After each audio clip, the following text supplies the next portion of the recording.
Blood. Some people want to spill it. Some to drink it. It can be positive. Or negative. But not all blood is equal. Hello, sir. How are you doing? Who are you? I'm Podge Grice and I'm the author of the LGBT Society. Who is holding what event today?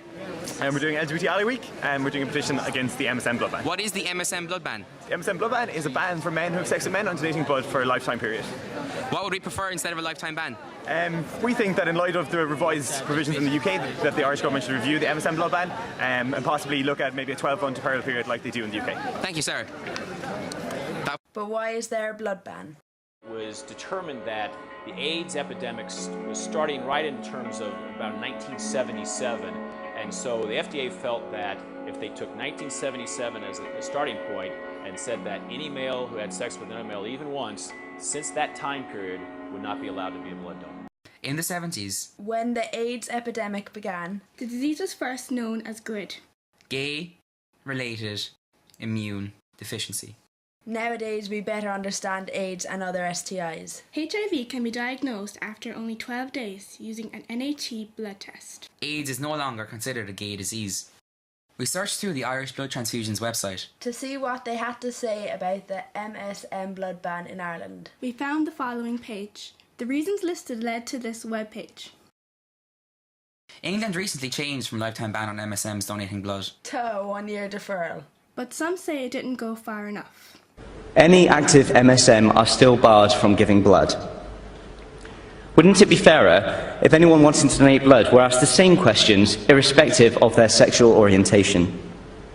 That would more accurately and fairly assess the level of risk of infection. The newly proposed system fails to do this. Instead, as Stonewall said, it stigmatises male same-sex contact by perpetuating the myth that they cannot be trusted in matters of sexual health. On November 7th, England changed their MSM policy. On the same day, UCC's LGBT Society held a stand to raise awareness of the ban. I'm currently on the Irish Blood Ban, the Irish Blood Transfusion Service. When you're filling out the questionnaire, there's different sections, and one section is if you have ticked any of the above, you're barred from giving blood for 12 months. And for some unknown reason, there's a section, if you've had sex with someone who is HIV positive, you seem to only be barred for 12 months. If you've had sex with a man, and you're a man, you're barred for life. That's ridiculous. There are other people also trying to raise awareness of this issue. I mean, the blood supply will always be safe because they have incredible screening processes they do for all sorts of things when people... I find it sad that it's still perceived that if you're gay then, you know, HIV is just around the corner. We're in a situation now that I say regrettably is not far different from the bad old days at the American blood banks when they used to have the white blood in one part of the blood bank and the black blood in the other part of the blood bank. No basis in science, all based on prejudice. We suspended blood drives here on the campus of San Jose State University. We found that an FDA policy that basically bars all gay men from donating blood for their lifetime is in direct violation with our campus non-discrimination policy. I think that the gay men now who are lying on the question, they are doing it not because they're trying to make some political point, but because they're hoping they're going to save someone's life.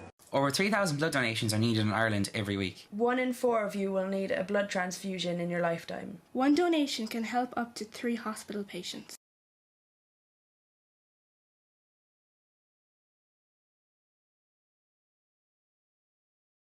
What do you think of the MSM blood ban, sir? It's shit! Why is it shit? Because all people should be allowed to donate blood regardless of their sexual orientation. That's going